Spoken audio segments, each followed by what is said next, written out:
तो ये सतयुग का स्थान है। जैसे गोवर्धन में बोलते हैं ना, मानसी गंगा भगवान कृष्ण के मन से उत्पन्न है। ये जो तीर्थ है ब्रह्मा जी के मन से उत्पन्न है, इसको ब्रह्म ये जो है मानस तीर्थ भी बोलते हैं। और जो आकाश में आपके तारामंडल है ना, वही सातों ऋषि यहाँ विराजमान है। पहले बाएं हाथ से देखेंगे यमदग्नि ऋषि परशुराम जी के पिता, यमदग्नि ऋषि परशुराम जी के पिता। दूसरे नंबर है विश्वामित्र ऋषि, रामचंद्र जी को विद्या पढ़ाई, विद्या गुरु। और जनकपुर ले जाके धनुष भी नहीं तोड़वा के ब्याह भी नहीं कराया चारों भैयन को। और तीसरे नंबर पे अत्रि ऋषि, अनसुईया जी के पति, दुर्वासा, दत्तात्रेय और चंद्रमायन के। जय जय श्री राधे। मैं कृष्ण गोपाल शर्मा आपका स्वागत करता हूं आपके चैनल ब्रज माधुरी में। भक्तों, आप हमारे चैनल के माध्यम से ब्रज के समस्त दर्शन करते रहते हैं। इसी कड़ी में आज हम पहुंचे हैं भगवान श्री कृष्ण की नगरी मथुरा में, और जहां पर हम आपको एक बहुत ही पुराने, प्राचीन और पौराणिक स्थान के दर्शन कराएंगे। आपने सप्त ऋषियों का नाम सुना होगा। 7 ऋषि थे और उन्होंने इसी मथुरा नगरी में अपनी तपस्या की थी, और वो आज भी यहाँ विराजमान हैं। उनके दर्शन करने के लिए आज हम मथुरा पहुँचे हैं, और साथ ही साथ आपको भी कराएंगे। और इस स्थान की क्या कथा है, यहाँ पर सप्त ऋषियों ने क्या किया था, पूरी संपूर्ण जानकारी हम इस स्थान की लेंगे। तो आइए चलते हैं, आपको दर्शन कराते हैं।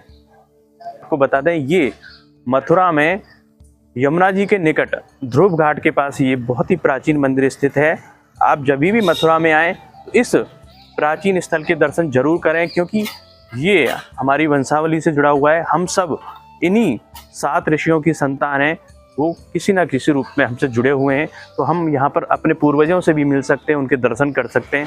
तो आइए चलते हैं अब मंदिर में और दर्शन करते हैं। तो हम बात कर रहे थे सप्त ऋषि टीला की। आप उस स्थान के दर्शन कर रहे हैं, और सबसे पहले महाराज जी से जानेंगे इस स्थान की कथा क्या है। राधे राधे प्रभु। राधे राधे भैया। बोलो सप्त ऋषि भगवान की, माता अरुंधति की जय। सबसे पहले तो अपना परिचय आप हमारे दर्शकों को दो। अपना परिचय जी। हम तो दासन के उदास हैं, इनके सेवक हैं। सप्त ऋषि के सेवा जाते हैं यहाँ के, और इनकी सेवा करें। हमारा नाम देवेंद्र शर्मा है, से देवेंद्र दास हमें जो वंश से नाम में लोग वैसे है, और सेवक हैं यहाँ के। और खास परिचय तो हमारा है ही ना, यही एक परिचय। जी, बहुत ही प्राचीन स्थान है हमारे ब्रज को। हाँ, सप्त ऋषि महाराज की ये स्थली है, तपस्थली है, तपोस्थली है। तो ये जो दर्शन है वो सप्त ऋषि इनके, ये 7 ऋषि जो ये कल्प चल रहा है, इस कल्प के जो 7 ऋषि हैं वो यही यहाँ विराजमान है। और भादों में शुक्ल पक्ष पंचमी जो आती है, माता बहन व्रत रहती है, इन्हीं 7 ऋषियों का व्रत रहती है माता अरुंधति के साथ। और यहाँ भारी उत्सव भी होता है उस दिन। अच्छा। हाँ, उनका प्राकट उत्सव होता है।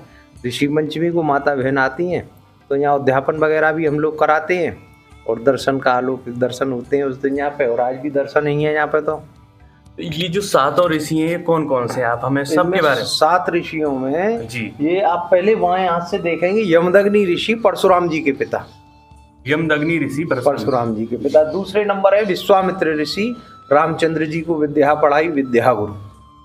और जनकपुर ले जाके धनुष भी नहीं तोड़वा के ब्याह भी नहीं कराया चारों भैयन को। और तीसरे नंबर पे अत्रि ऋषि, अनसुईया जी के पति, दुर्वासा, दत्तात्रेय और चंद्रमायन के लड़के हैं। चौथे नंबर भरद्वाज ऋषि मुनि बसे हैं प्रयागराज। इनका स्थान प्रयागराज में। राम जी जब वन को गए तो एक रात्रि मां निवास किया है। और श्यामण जो है ये कश्यप ऋषि, सूर्य नारायण के पिता और जमुना जी के दादा। तो ऐसे कहते हैं कश्यप वधित महातव तीना तातई पूरा बर्दीना नदी, पहाड़, जीव जंतु और देवता और दैत्वी और देवता भी। इनकी 13 पत्नियां थी, उन्हीं से उत्पत्ति सचराचर जगत की, ऐसे बताते हैं। तो दिति से तो दैत्य थे, अदिति से देवता थे, और इन्हीं के बराबर में ये वशिष्ठ ऋषि विराजमान है 6 नंबर पे। अच्छा। तो महाराज दशरथ जी के कुल पुरोहित और राम जी के गुरु, और इनकी धर्म पत्नी है ये माता अरुंधति, और ये गौतम ऋषि अहिल्या जी के पति। तो ये सतयुग का स्थान है। जैसे गोवर्धन में बोलते हैं ना, मानसी गंगा भगवान कृष्ण के मन से उत्पन्न है। ये जो तीर्थ है ब्रह्मा जी के मन से उत्पन्न है, इसको ब्रह्म ये जो है मानस तीर्थ भी बोलते हैं। ऐसी यहाँ की लोक लीला है। और हमारे ब्रज का तो कण कण में देवताओं का वास है। अनेक जगह अनेक तरह के अलग अलग देवताओं ने तपस्या की है, ऋषियों ने तपस्या की है, देवभूमि है।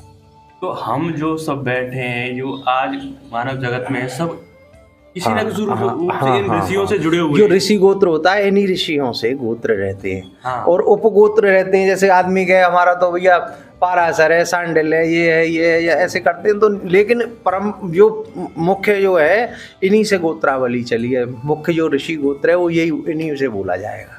अच्छा। हाँ, बाकी अन्य अन्य गोत्र जो होते हैं उनको उपगोत्र बोलते हैं। जैसे परिवार में कोई प्रभावशाली आदमी हो गया तो उसी से फिर आगे पहचान बताते हैं कि हम सब बाबंश के हैं, अरे हमारा छोरा एसपी है, हमारा डीएम है, ये करके। तो सबसे जो मुख्य पद पे है वो ऊपर यही है, ऋषि गोत्र इन्हीं से लगता है। उन्हीं से सब पूरी वंशावली हाँ चलती आ हाँ, रही है। वंशावली ऐसा है। इन्हीं सातों ऋषियों ने इसी टीले पे तपस्या करी। हाँ, इन सातों ऋषियों ने यहाँ तपस्या की और समय समय पे अन्य अन्य जगहों पे भी तपस्या की है। लेकिन ब्रज में यही करी है। हाँ, ब्रज में जो तपस्या की है वो ये एक स्थान है इनका। या तो ये इसको सप्तऋषि मंडल भी बोलते हैं। हाँ। ऋषि तीर्थ सप्तऋषि मंडल बोलते हैं। और जो आकाश में आपके तारा मंडल है ना, वही सातों ऋषि यहाँ विराजमान है। और महाराज जी, और क्या जानकारी है आप हमें इस स्थान के बारे में? यात्राएं होती है ना ब्रज 84 कोस की, हाँ जी। वो सारी यहाँ माथा टेक के जाती हैं। क्योंकि गया में तो श्राद्ध करते हैं, पिंड करते हैं, उसका फल नहीं होता जब तक कि मथुरा जी में अपने पूर्वजों के स्थान पे पितरों के निमित्त दूध भोग न कराएं। ऐसा यहाँ का महत्व है। तो यहाँ पे जो आते हैं तो दंडोत प्रणाम करते हैं कि हमारी जिसकी पितृ सुखी उसका परिवार सुखी। तो यहाँ आते हैं और इनका आशीर्वाद लेके जाते हैं। बस ऐसी परंपरा है इसकी। इनकी खास इनकी कोई सेवा है नहीं है। पुष्प, जल, धूप, दीप, तुलसी, इन्हीं से इनकी सेवा होती है, नैवेद्य प्रसाद। और इनके लिए कोई खास इन्हें जरूरत नहीं है। और ना जो वैभव गेटअप भी नहीं चाहते हैं, शांति चाहते हैं, भजन करते हैं और हम भी भजन करते हैं। यही महिमा है महाराज। बहुत आनंद आया आपसे और जानकारी बहुत, याद है। क्योंकि कम लोगों तक ये जानकारी है कि सप्तऋषि का यहाँ टीला है। हाँ।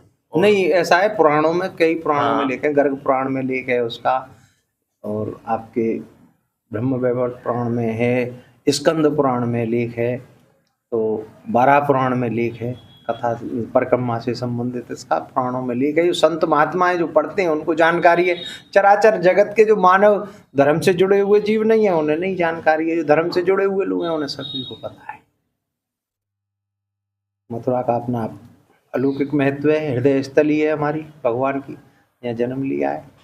ऐसी राधे राधे बोलिए। राधे राधे। तो भक्तों, आज आपने दर्शन किए सप्तऋषियों के। यहाँ पे मथुरा में सप्तऋषि जिन्होंने यहाँ पे तपस्या की थी, उस स्थान के बहुत ही प्राचीन स्थान है, पौराणिक स्थान है। और यहाँ के जो पुजारी जी थे उन्होंने संपूर्ण जानकारी हमको बताई कि किस तरह से यहाँ सप्तऋषियों का स्थान है और उन्होंने यहाँ पे तप किया था। ऐसे ही वीडियो देखने के लिए आप हमारे चैनल को ज़्यादा से ज़्यादा सब्सक्राइब करें और वीडियो को शेयर करें। इसी के साथ आज मथुरा नगरी से आप सभी को राधे राधे, जय श्री कृष्ण।